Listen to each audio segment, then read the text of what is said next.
everyone, I'm Sally Engelhardt, Grand Prix Dressage rider. Today's tip is all about the Renvers. So with the Renvers, you firstly want to make sure the horse has enough power. You want to make sure it's forward in front of the leg. You want to make sure that it's in the right balance so that that power is channeled, so that the horse carries over the back and so that the hind legs are engaged. You want to make sure that that's adjustable so that, as soon as you change your body or make a transition, you don't want the horse dropping out of that. You want to keep that carrying capacity, that power from the back end, coming into the bridle, into the hand. You want to make sure that your posture, is nice and tall and centered over the horse, staying with the horse's center of gravity. Make sure your core is holding your torso upright and that your front body is tall. You don't want to be getting in front of the movement, and you don't want to be being left behind. And even a few millimeters can make all the difference.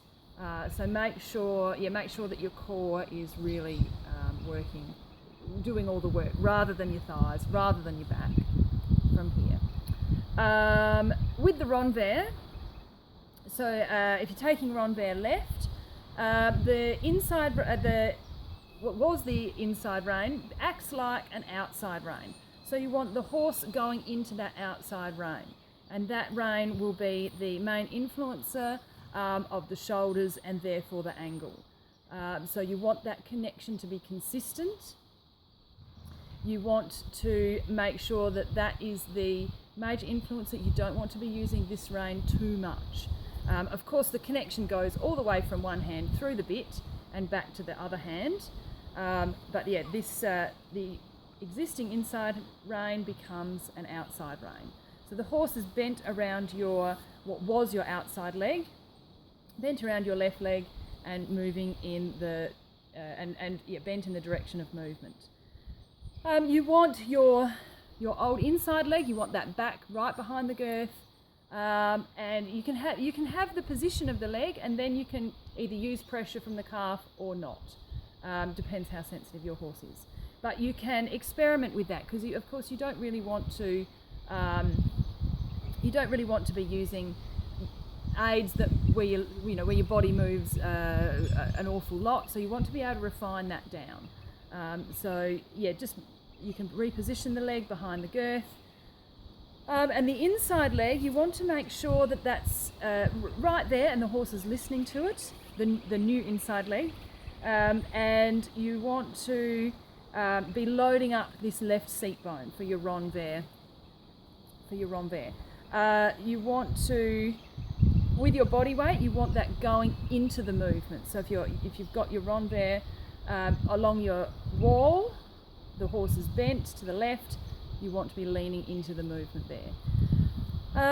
Things to avoid. You want to avoid an unbalanced or an unstable or an inconsistent rein pressure. The contact has to be there, and that's why it's in the German training scale. The contact has to be there. If that's inconsistent, your Renvers is going to be all over the place, and the horse is going to give you a couple of steps of big angle, and then it's going to wobble, and then it's going to drift. Keep that connection, the contact, really consistent, and your angle will stay consistent, and you'll be able to make a very smooth transition back to straight as well. Careful not to let your horse curl too much around your outside leg. So if the horse curls too much, he'll get too much angle, and then all the legs will start banging into each other, and you'll get lost. So make sure, and that's again dependent on the consistency of the contact. Be careful not to get too much angle, even if the horse hasn't bent. Careful not to get too much angle. And have the legs start crashing into each other. You only need enough angle to see the forelegs. So if I was looking straight at a horse doing Renvers towards me, it would have just enough angle that I could distinguish each one of the legs. And that's like, it's about 30 degrees.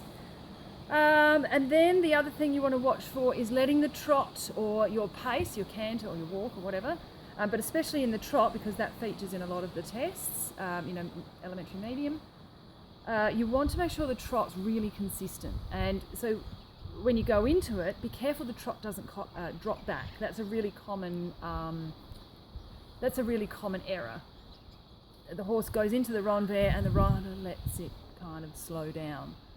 You want to keep that power in the trot, and that's what's going to make the movement. It's going to keep the horse, keep the horse's expression, keep the knees coming up, keep the hocks coming up, and then it's going to make the transition to straight a lot easier. So transition to straight and then your corner.